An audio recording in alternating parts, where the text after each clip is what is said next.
were the Vinyl Verdict, and we saw Joey Molland again recently, so we obviously did a big impression when we went to Las Vegas last year and saw his full set. This was a much more abbreviated version of that. On the Happy Together tour, which was kind of a bunch of acts from the 60s and 70s, I'm trying to name them with me. What is it? Turtles. Turtles is the main one at the end. Jay and the Americans. Kyle Stills opened it. Of course, the Vogues as well, yes, who had the big hits, 5 O'Clock World and You're the One. And most of them are acts from the 60s. So Joey's Badfinger would be kind of at the tail end of it. Yes. So Joey came out second, and he played the 4 hits, basically, from Badfinger. Very well documented. He's done a lot of compilation tours like this, where it's like other acts from the 60s or 70s, and it's pretty nice. As he joked at this show, he comes out, plays for 20 minutes, and, that's it. He goes city to city. He gets reliably, I don't know, we probably saw there were 1,000 to 2,000 people minimum there, maybe a couple thousand. Like that. It wasn't sold out, but it was a big stadium venue, which is bigger than he's probably going to get on his own. So that was nice to see, and he sounded great. Like, really good representation of the song. His voice was really good. The musicians were super professional. Baby Blue, Come and Get It, Day After Day, ends with No Matter What.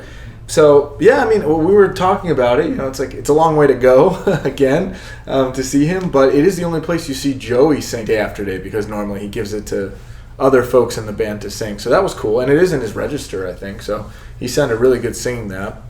And he's doing the acoustic, and he made some jokes around that. And he was even saying, it's like, I have 20 minutes, but he's got to use it all up. And he was joking around playing things, but he only went for 15. And I've seen, it is only 15 minutes. So maybe they give you the 5 minutes pause in between acts or whatever. Yeah, he showed some of his irrepressible Joey humor when he picked up the acoustic guitar for Day After Day, and just for an entertaining 30 seconds ripped into a Chuck Berry-like basic Joey rock chord. 20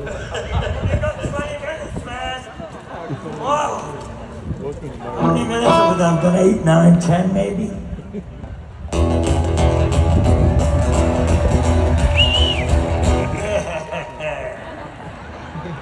It woke me up, and I loved it. I wish he would have kept going, but he was just kidding, and he laughed, and I do think he was vocally in good shape, and probably perhaps a little less of the Vegas throat thing as when we saw him there, and he sounded like pretty well toned up.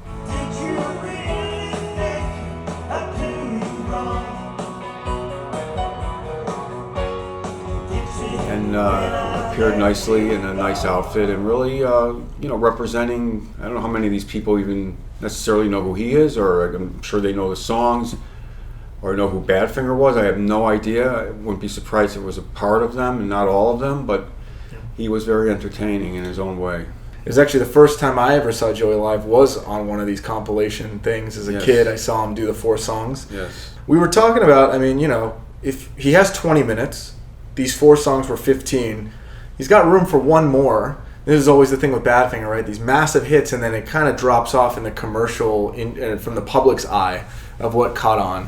He could have done Without You, we were saying, but I think that's a mood killer maybe for the Happy Together and kind of the pop song thing. But that one, the audience would know, so that would be kind of the 5th song. Yeah, that wouldn't have gone over with the feel-good kind of, everything is upbeat kind of acts they had, and I say throw in one of his songs, throw in Suitcase or something. I was just going to say that. It's a crowd pleaser. Said that. And you'd like to think it's nothing new in the Badfinger Joey story. It's nothing new, but you wonder why when this is one of the great songwriters as well as guitar players and vocalists.